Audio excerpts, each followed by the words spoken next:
여러분 안녕하세요. 오늘은 조론을 결심하고 있는 사람들에게, 그리고 조론이라는 게 어떠한 것인지, 또 조론을 왜 결심하게 되고, 또 어떻게 하면 피할 수 있을까 하는 것에 대한 이야기를 한번 나눠볼까 합니다.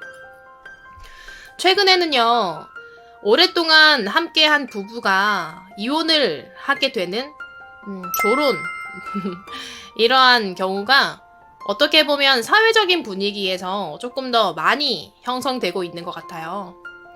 여기서 조금 살펴봐야 할 부분은요, 남편과 아내가 있다면 대부분은 아내 쪽에서 먼저 이야기를 꺼내는 경우가 압도적으로 많다고 합니다.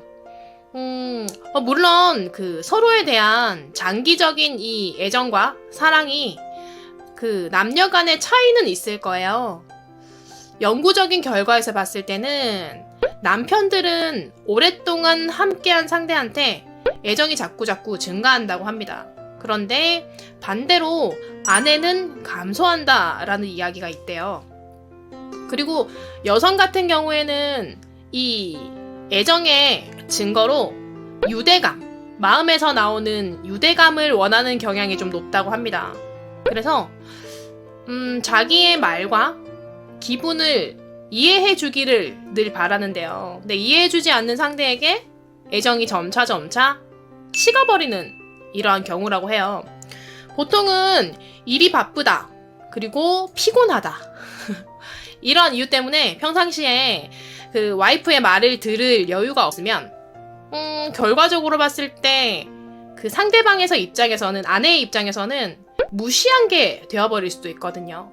내가 의도하지 않게 무시한 상황이 되었을 때 점차 내가 무시받고 있고 내가 존중받지 못하고 이러한 불만들이 생길 거거든요. 그러다 보면 요 황혼기가 되면 폭발을 하게 되는 그러한 상황이 발생한다고 하거든요. 이랬을 때 어떠한 계기가 있을까? 분명한 것은 오랜 기간을 함께 했음에도 불구하고 이러한 조론을 결심하게 되는 부부가 자꾸 증가하고 있는데요. 주로 아내가 먼저 말을 꺼내는 이유를 한번 살펴봤을 때는 금방 말씀드린 것처럼 점차 내가 쌓여가는 불만 때문에 소통이 부족해서예요. 남편과 소통이 부족해서 아내의 불만이 점점 쌓이고 그러니까 뭔가 얘기하려고 했어요. 저기 내가 할 말이 있는데 했는데 나 지금 피곤해. 오늘 일을 너무 많이 했어. 이런 식으로 하면서 나중에 이야기하자. 그러했던 것들이 점점 쌓일 수도 있는데요. 보통 남자들은 뭔가 고맙다, 미안하다, 사랑한다 라는 이 표현에 조금 약한 부분은 있잖아요. 뭔가 고마움을 표현하지 않고 사소한 일을 가지고 뭔가 말을 조금 더 세게 하면서 몰아세울 수도 있고, 이야기를 듣지 않고, 때로는 들을 여유가 없을 수도 있지만요. 그리고 밖에서 받은 일적인 스트레스를 집에서 푸는 경우들. 또, 아이들의 육아, 주부로서의 집안일. 이런 것들에 대한 반동이 있을 수도 있어요. 아이들이 점차 자라면서 자립을 하게 되고요. 남편이 또 정년퇴직을 하고 나면 주부로서 일단은 일이 이제 끝이 난 걸로에 대해서 뭔가 탈진되는 거. 그런 것들에 빠져서 이혼을 결심하게 되는 경우도 있고요. 그동안의 뭔가의 노력에 대한 나의 반동? 그런 것들로 일어날 수도 있고, 많이들 생각하시는 게, 이제는 각자의 인생을 살고 싶겠다.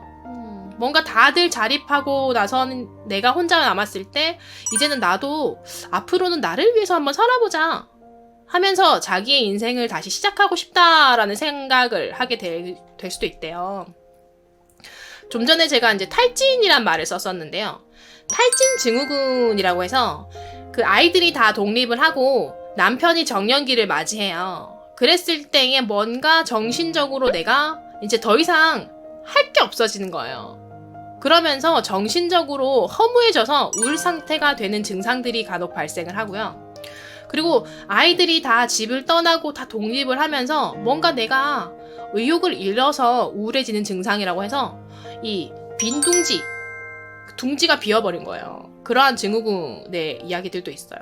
그런 것들이 계기가 될 수도 있는 건데, 자, 그렇다면 우리가 어떻게 하면 오랫동안 잘 살 수 있을까? 그럼 반대로 사이가 좋은, 오랫동안 잘 지내고 있는 부부들의 비결은 무엇일까 하는 것도 또한 살펴봐야겠죠. 이 걱정되는 건 뭐냐면요, 이 조론 때문에 남자들은 수명이 단축될 수도 있는 위험이 있다고 해요. 왜냐면 그 황혼기에 갑자기 혼자가 되면서 익숙하지 않은 집안일이랑 뭔가 퇴직하고 나서 새로운 인간관계를 계속 만들어 가야 되는데, 하던 것들에서 그만두고 혼자서 이렇게 있다 보니까 뭔가 내가 마음에서, 몸에서 갑자기 건강에 이상이 생길 수가 있다고 하거든요. 그렇다면은 제일 중요한 게 아까 방법의 차이가 있다 했잖아요. 애정을 원하는 방식이 남녀 간에 차이가 있기 때문에 점점 이 소홀해지지 말고 소통하는 방법들을 배울 필요가 있지 않을까 하는 생각을 해봤습니다. 서로의 이야기를 조금 더 잘 들어주시고요. 그리고 조금 더 시간을 내서 하루에 5분, 10분만이라도 아이들하고 놀아주는 시간만큼 내 와이프에게, 그리고 나의 남편에게 서로가 서로의 이야기를, 위로를 할 수 있는 시간들을 갖다 보면 그것들이 또 쌓이고 쌓여서 내가 불평과 불만만 쌓이는 게 아니라 또 고마운 마음도 쌓이게 되겠죠? 단, 고맙다, 미안하다, 사랑한다 라는 말도 어렵지만 말로 하시던 글로 쓰시던 표현을 하는 것 또한 저는 중요할 것 같아요. 근데 문제가 또 하나 더 있다면 사회적인 변화도 문제가 되고 있어요. 이 조론이란 말을 요즘은 어떻게 보면 우리가 모르는 단어였을 수도 있는데, 드라마나 뭐 이런 시사 프로그램이나 이런 것에서 이 조론에 대한 이야기들이 워낙 많이 다뤄지고 있잖아요. 이혼에 대한 뭔가 사회적 편견이 예전에 비해서는 많이 사라졌고요. 그리고 전문직, 그리고 일하는 여성들 상당히 많아지고 있고요. 또 연금 제도의 개정이 있으면서 이 아내들이 금전적으로 자립할 수 있는 기회가 많아지게 되면서 이러한 변화들에서도 이 조론이라는 것에 영향을 주고 있다고도 볼 수 있다곤 하는데요. 서로가 서로를 위해서, 그리고 나를 위해서 어떻게 하면 조금 더 행복하게 잘 살 수 있을지에 대해서는 잘 생각하고 또 서로를 잘 배려하고 그러면서 여러분들이 조금 더 행복한 결혼 생활을 유지하시고 조론이 아닌 끝까지 함께 행복할 수 있는 그런 시간을 만드셨으면 좋겠습니다. 여러분의 행복을 위하여. 안녕.